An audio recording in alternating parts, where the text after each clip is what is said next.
everyone, welcome to your lighting. In this video, I will teach you how to install the pendant type magnetic check.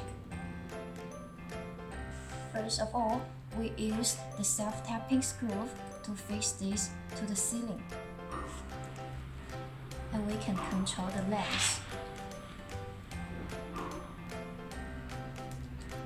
And we tighten the tension pad clockwise.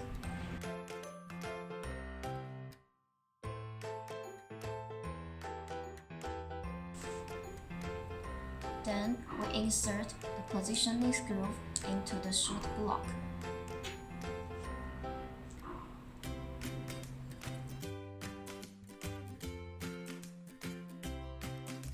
The shoot block is aligned with the check slot. Finally, we tighten the fixed thread clockwise.